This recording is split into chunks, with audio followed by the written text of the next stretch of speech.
Mental Health Monday with Mick Coyle. Radio City Talk.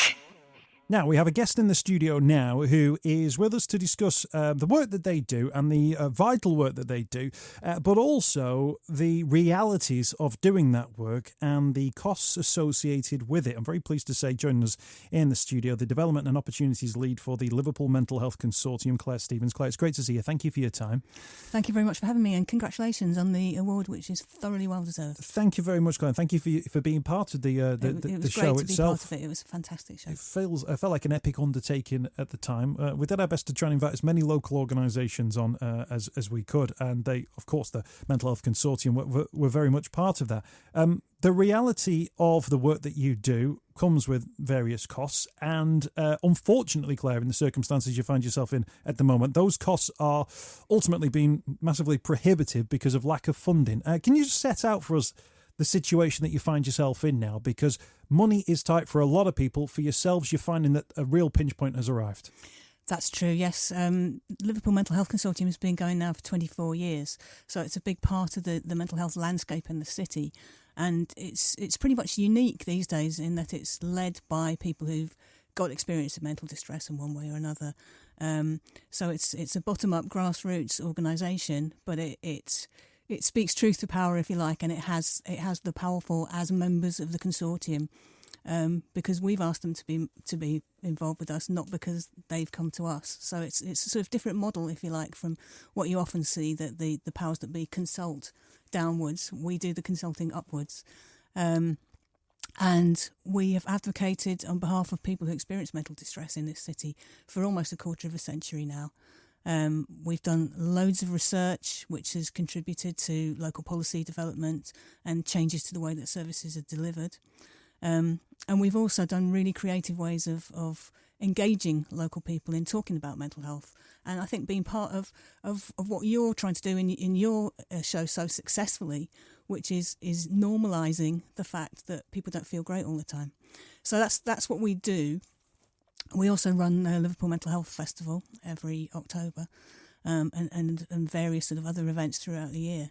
The difficulty that we're having is that it's not easy to categorise us in terms of funding opportunities. So we used to be mainstream funded through the City Council and through the NHS commissioners, now the Clinical Commissioning Group. Austerity has meant that many mental health organisations in the city have been cut, have either ceased to operate or have reduced what they can do. And the sort of offer of support to people experiencing difficulties has become much more narrow or harder to access. The threshold has increased for accessing services. And we have been part of that sort of round of cuts that has meant that we no longer get any funding from statutory services at all. And we have, over the last 6 years or so, topped up what funding we had through various means. But as of now, we are at a position where we cannot operate beyond the end of January unless we get additional funds in. So as of the end of January, that's it? Yeah. The door's closed. Yeah. And the consortium's no more. That's it. As our bank balance tells us, as of today, we need somewhere in the region of £122,000 to operate per year. And I should say that we put everything we do is free to members of the public. So when we put on a festival, we never charge anyone to come to anything. So the funding we get goes to services and opportunities to get involved that are open to all across the city region, really. But it costs money, obviously. And we have got ideas for where we could get that money from, and we've been trying over the last few months. Obviously, we haven't left it till the last minute and suddenly gone, oh, we seem to have run out of money. We've been really, really plugging away at funders and trying to explain to them why what we do is unique. But they're not biting because I think we fall between two stools. We're not a traditional service-providing organisation where people can come to us for a counselling session or a talking therapy session, things like that, which you can count sort of bums on seats, if you like, and say we've seen this many people and they've told us that this has been the effect. So people don't really know where to put us. We put on lots of arts-based and creative activities, but we're not arty enough to be classed as an arts organisation. So if someone was to say then, right, £122,000 a year, if they were to provide that, where would you say that value is? What does that money go towards? What does that money look like in terms of your value that you bring to the city and the city region? Okay, what it does is that obviously some of it goes towards salary costs and stuff like that. We only have 2 members of staff, one full-time and one of 80% time. So it's not excessive in terms of staff costs, but none of the other stuff would happen without the staff. And what we do is we put on a free festival which lasts about a week every October. We put on other events like Mad Pride, which would hopefully come up in the spring if we're still around. We run a variety of sort of training or courses that people can get involved with around mental health awareness or about improving their ability to deliver training themselves. So we do what we call peer-led training, so that people who have got experience of using mental health services go out and talk to the people who provide them about what it is that works or doesn't work and how it would be better to deal with them and talk to them as individuals and not just numbers being seen. We do a whole range of research programs, and again, that's led by the people who use services or who experience mental distress. So we've put out research on things like the impact of austerity on mental health, women in the criminal justice system and the impact of mental health on that. Stuff around, we've worked a lot with local Liverpool festivals. For instance, we did work with Liverpool Pride and with Africa Oye and Dada Fest and the Irish Festival to speak to the people who use their services, find out what it is that they need and what are the pressure points for them. So last year, 500 plus people told us what are the pressure points in their lives, and that's the sort of thing that we feed in to commissioning services and to academics. So we've got colleagues at all the local universities who we work with, who that information goes to.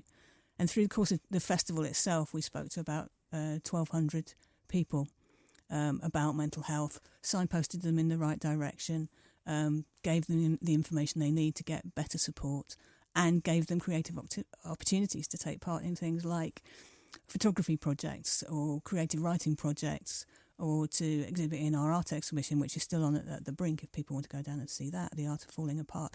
So there's all a whole range of different things that we do, and we can be sort of used as consultants really if services are being recommissioned to find out what it is that people want from the services. How disappointing is it that you've got that track record in delivering those services for 24 years? And I've got a tweet here from Elsa. She says, please help them. I've been a service user for most of my life, and the last 20 years have been horrendous. I only discovered the Mental Health Consortium earlier this year, and it has helped me so much. I'm sure I speak for many other service users out there. When you talk about the work that you do, when you hear from Elsa and people like that, and either council funding isn't able to prioritise that funding, or central government doesn't see fit to put that funding forward, or CCGs decide to spend that money elsewhere, it creates that hole that those services maybe aren't there now for people. And that hard work that you've put into this organisation and the people's whose lives you've touched might find that when they go looking for the help, might not find it in the way that they've been able to find you. I think that's right, and I think that would be really, really sad. Thanks to Elsa for tweeting in and for getting in touch. It's really nice to know that what we do does mean something to people, and I have to say we've got reams of evidence that suggests that is the case, and we're having an independent evaluation done at the moment, which should be ready sort of at the end of this month, which speaks about what it is that we do and why it's of value to the city, and I don't think it would be easy to recreate. Although, as you say, the national picture is very much that spending on mental health is increasing and that it's getting more important, and yet on the ground we don't really seem to see that being the case. And the money that is spent has to be spent almost on sort of crisis care services, emergency services, and frontline stuff. Whereas what we concentrate on a lot is preventative things, giving people the tools to look after themselves, look after their families, their communities, and that kind of peer support approach, which actually helps individuals, but helps much more widely in the community. I guess that would be the frustration that people listening to this would think, well, it's a decision there. Philip said it's quite appalling that yet again austerity hits the weakest and most vulnerable in society. # punishing the poor. Obviously political connotations to that, which I won't comment on from Philip, but somebody's looked at that and gone, well, of course, it'd be nice to have those things, but actually we're going to prioritise something else. And I guess on the cold face of it, you could understand those decisions. But actually, when we talk about preventative stuff, we talk about smaller investments, which give you a longer term benefit. And sometimes it's a short-term response, isn't it, to cut preventative work and just put it into reactive work instead? Yeah, I really do believe that it's a false economy to do that, because if you're making people wait until they're so unwell that they have to access emergency services or crisis services, which are already overstretched, as we know, the NHS does an amazing job, and I wouldn't wish to knock colleagues who work in the NHS at all, because they do a fantastic job and they are underfunded and understaffed and under-resourced as well. But what we're saying is that if you can reach people early enough and give them the tools that they need and the information they need to get support they need, which is often community-based, run by voluntary sector organisations, that actually works out far cheaper per person and has a better knock-on effect for people than putting them into a crisis service and then putting them back out into the community again without those tools around them to help them in their recovery and to stay well. Claire Stevens is with us, Development and Opportunities Lead for the Liverpool Mental Health Consortium. At the moment, they've got funding that will take them through to the end of January. Beyond that, the Liverpool Mental Health Consortium, as things stand, will be closing the doors. They need £122,000 a year to fund their core costs, which includes Mad Pride, the Liverpool Mental Health Festival, of course, as well, their public engagement activities, which they provide for free within the community. And you're looking for bridging money as well, hoping to get you through to the end of the financial year, The end of the financial year. So we need about 20,000 to get us through till March, by which time other applications that we're putting in currently may come good for us, and that could help us to stay here for another year. So if there's anyone out there listening, philanthropists, or I would urge members of the City Council, MPs, people at the Clinical Commissioning Group, to have a think about the value of what we do. We've been a really great advocate for the people of Liverpool for nearly a quarter of a century, and we have been very reluctant to advocate for ourselves, but we're doing that now because we really think this is of value. And the real shame in this would be that for all those years where people didn't give mental health a second thought, you guys were working away, continuing the work that you were doing without having a light shone upon it, if you like. Suddenly the world has woken up to mental health. The world, we've had many conversations on this radio station as well, and you guys get to what will be your quarter of a century, what should be a celebratory year. And in fact, this is the moment where the funding pots shut down. This is the moment where suddenly what you guys do is perceived to not give value in a time where you would have hoped that actually it would absolutely be seen to have a huge amount of value, with a track record and research and all sorts of things to prove it. Yeah, this is the irony, because I really believe that exactly the sort of things we do are the sort of things that commissioners and politicians want to invent, but we're already doing it. And there's a lot of evidence that things like arts-based and creative-based activities are really good for people's mental health. There's GPs starting to commission things like, prescription, social prescribing is what I'm trying to say, sorry, around doing sort of sporting activities, arts-based activities, because it keeps us well. And these are exactly the sort of things that we're already doing and that we're in danger of losing. You're looking for money, and sometimes it seems a bit crass, but I don't want to get Bob Geldof, but give us your money. If you've got money, you're able to support this work, absolutely. The Liverpool Mental Health Consortium need to be hearing from you. Their website, liverpoolmentalhealth.org. Liverpoolmentalhealth.org has got all the contact details on there, based at Dale Street as well in the city centre. There's various different contacts through that, liverpoolmentalhealth.org. And Claire, January's not far away now. No.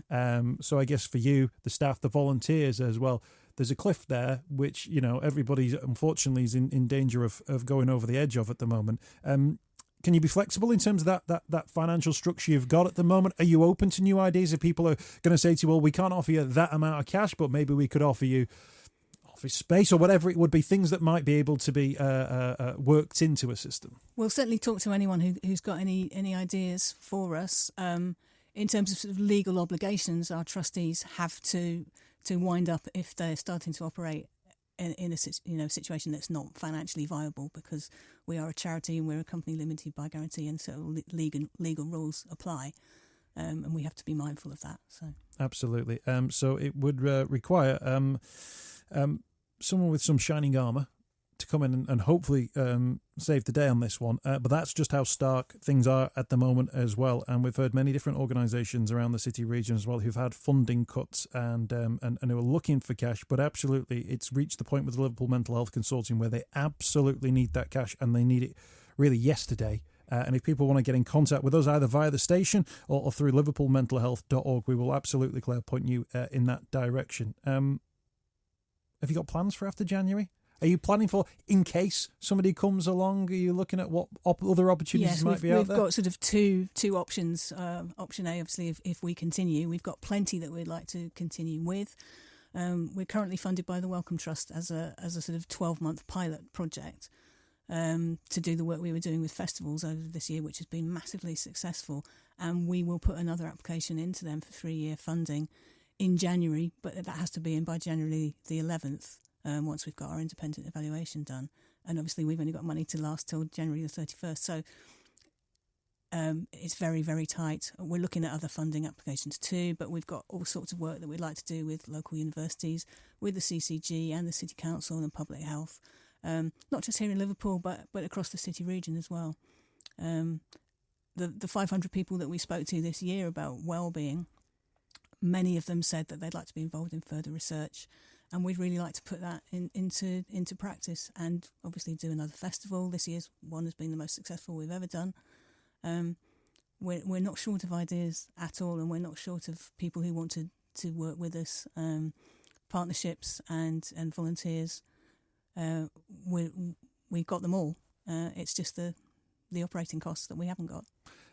Claire, we're all hoping now for a Christmas miracle for you, absolutely, but I'm sure that there are people out there as well that those funding pots are available. It's that waiting game, even if you can't get the 122,000, to get that bridging money that will hopefully get you beyond the point of the end of January, that will then allow you to obviously go into bigger funding applications as well. Keep us posted with where you're up to on this one, Claire. Of course, we'll do our best, of course, and we'll mention your organisation to everybody who comes on board with the programme today. Thank you so much for sharing that story. It's not a good news story, but hopefully it can be the start of a very good news story for you. Thank you for joining us on the programme, and we appreciate you joining us. Thanks on ever so Mental much, Health Mick. Monday. And if people want to follow us on social media, it's at Liverpool MHC. And we'll get all the links up on our social media too. Mental Health Monday from Radio City Talk. Mental Health Monday with Mick Coyle. Radio City Talk. So you're with Mental Health Monday from Radio City Talk. My name is Mick Coyle. Going to give you a bit of a podcast extra now. Of course, mentioned before, we were down in London for the Mind Media Awards. We were the only local media representation, actually, for the second year running at the Mind Media Awards. It's all the bigwigs, all the big national newspapers, magazines, TV stations, news outlets, and so on and so forth. So we're really proud to go down there, and we had a really good night, actually, presented by and hosted by Stephen Fry, and we won. We won for Best Radio Programme for our Mental Health Marathon, which was basically Mental Health Monday over a 24-hour period. And the judges said that they were really impressed by the work that we'd done. Of course, we couldn't have done that work and couldn't have managed to do that 24-hour show if it wasn't for the support of the people of Liverpool. I mentioned that absolutely in my speech as well. And that's available via the Mind website if you want to check out any of the links to that night itself, and, you know, check that I'm not making this whole thing up. The judges, like I say, were really impressed by the work that we'd done. What we did is we put together a montage. We condensed the 24 hours down to about 15 minutes, and they took a listen and said, absolutely, that's exactly how mental health should be represented in the media. You're going to hear exactly what the judges heard now. This was the best of the Mental Health Marathon from Radio City Talk. Special mention, by the way, for the team behind this. So producer Lizzie, who's no longer with us on the show, but Lizzie Doyle, Dave Downey, who was all over the audio on the day. We had, of course, Layla Wright, who was doing social media on the day. We got hundreds of thousands of page impressions and impressions across social media that day. And of course, Jake Mills from Chasing the Stigma, who was with us in the studio for the entire 24-hour. Pete Price came on board as well for the late night phone-in as well. So everybody who played a part was absolutely wonderful on the day itself, and of course deserves a huge amount of recognition as we pick up the award, which, you know, I'll keep it on my desk though, yeah? Just in case, just for safekeeping. Here's what the judges said. Mental Health Monday Marathon with Mick Coyle on Radio City Talk. Yeah, welcome to Radio City Talk and welcome to the biggest broadcast ever of its kind as we talk about mental health in the mainstream media. My name is Mick Coyle. I'm going to be here for the next 24 hours talking about mental health. That's right, 24 hours of discussion. So issues like suicide, depression, post-traumatic stress disorder, anxiety. 1 in 4 people, we've talked about them already, will be affected by negative mental health in their life, but everybody has mental health. Mental Health Monday Marathon, tackling the stigma. It could have been really quite emotional to come back here, but it follows a theme in our relationship and our lives, because we seem to be revisiting and reclaiming places. You know, there are a lot of places that I've been to, or events have happened in my life, like when I tried to take my life in York on the A64, or in Acton, which is ironically where Carrie lived when I met her. But we've gone back to these places together to reclaim them so that we can take down the fear that would be inherent around that place. So coming back today, coming back in such a positive way to not only kind of end the journey that I was taking when I was here, but hopefully use that journey to spread a message to other people and other families who might be going through. Makes today a very good day. We had the messages through on the day, and I think it was sparked by your social media, Carrie, posts about Clark, and the fact that there was a feeling you could be anywhere in the north of England, pretty much, and we were putting the punts out on air that the police were looking to speak, and the family were looking to speak to you and were concerned for your welfare. And it just so happened that it was a Scouser who spotted you on that bench. It's incredible, you know. My story totally flies in the face of what depression tells you when you're in an episode. Totally. You know, I was in the mindset that no one cared, that I was a burden to society, that, wife would be better off without me, all of these things. Yet there was my wife and my family desperately searching for me. There was general society, like you said, you know, people like yourself putting out bulletins because they were concerned about my whereabouts. And then, a guy who was just driving past, who stopped the car. In fact, he wasn't even driving. He got his mate to stop the car, and he got out and sat next to me and said, "Clark, your family are worried about you, and I'm concerned about you." And he just put his arm around me. Isn't that incredible? Isn't that incredible? In this day and age where we think that people have got no time for anyone, you know, here's this guy who bizarrely had lost a friend just a week or so earlier. And after thinking that he saw me, he said, I just couldn't drive past and not know whether that was you or not. And he just sat with me. What a wonderful example of humanity. You know, I think if we all just showed a little bit more humanity. We can't take time out for everyone. But if all of us just took 2 minutes out for someone each day, that we could change the course of this nation's mental health journey. Mental Health Monday Marathon, tackling the stigma. We've got the team from Papyrus on the show. We've got Tony Harrison, who's one of the trustees. Why is it, do you feel so strong that you want to get involved and actually become a champion of this cause now? When I wake up in the morning, I know I'm never going to see my child again that day or ever. When I go to bed at night, I said, "Night, love. See you in the morning." Give her a hug and a kiss. She said, "Night, Dad. See you in the morning." I haven't had that for 8 years. 8 years. And that hurts so much.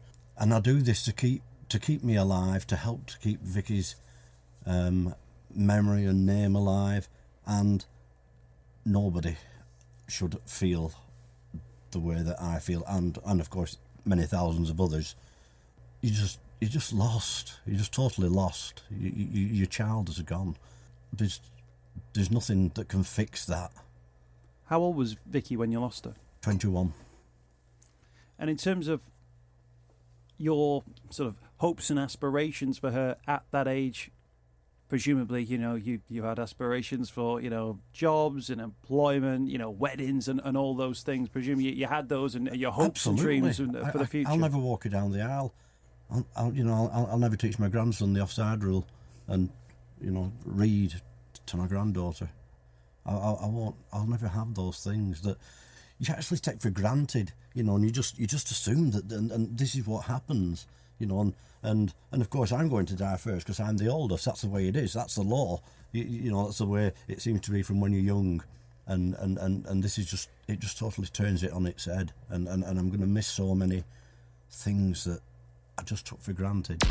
This is Radio City Talk. And next, I last spoke to him at the Mind Media Awards after party. Now, at the time, I said, Paul Farmer, what we're going to do is we're going to host in January a mental health radio show that's going to last for 24 hours. And he kind of looked at me in a way which made me think, this guy doesn't think that I'm being realistic. And the more we thought about it, the more I realised I wasn't being realistic. But then here we are today. Paul Farmer, Chief Exec of Mind, thank you for your time. How are you? How's it going? Yeah, do you remember that conversation at all? I remember that conversation very well, and I was thinking, what a fantastic idea, and it'd be even better if you can pull it off. So here we are. I'm so impressed that you're up and running, and I hear you've already had a great start to the show. So congratulations, Mick. And Jake, great to hear.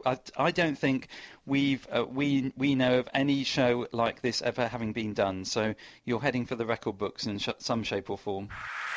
Mental Health Monday Marathon with Mick Coyle on Radio City Talk. We started at 9 o'clock this morning, so Jake Mills, who's with me for the entire duration, this time tomorrow we will have finished, by the way. Oh yeah, do you know what though, I was looking at the clock before and I thought, it's nearly halfway, and then I realised that there's still 3 hours to halfway, and then there's 12 more hours. Mate, you need to learn how to read a 24-hour clock, right? By the way, loads of food places across Liverpool have sent stuff in today. Apparently, there is like a room that's just like Willy Wonka's chocolate factory as well. This is the best night out I've had in a while. Mental Health Monday Marathon with Mick Coyle on Radio City Talk. I came home and my mother had found a letter and she was waving this piece of paper at me.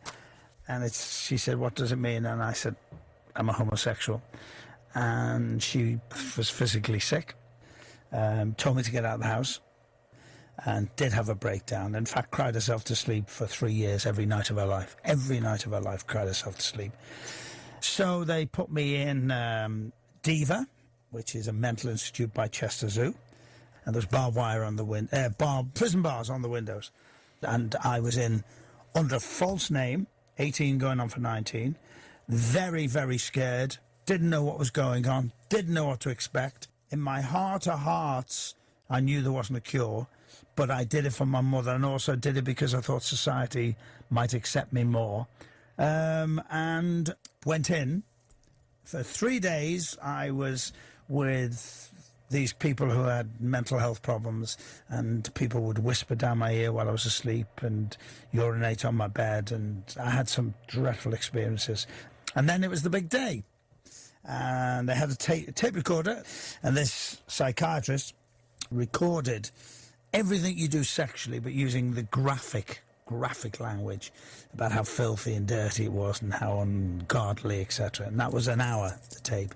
Then they put me in a room about the size of the studio, but with no windows, with a male nurse, and I was in the bed and wasn't allowed to wear pyjamas, and had these magazines, dirty magazines, which were men in bathing costumes. There was nothing dirty about them. They were just men in bathing costumes.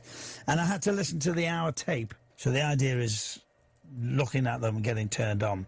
Halfway through the hour, they injected me, and I said, I'm going to be really sick and I need to go to the toilet. They said, "That's fine, just go."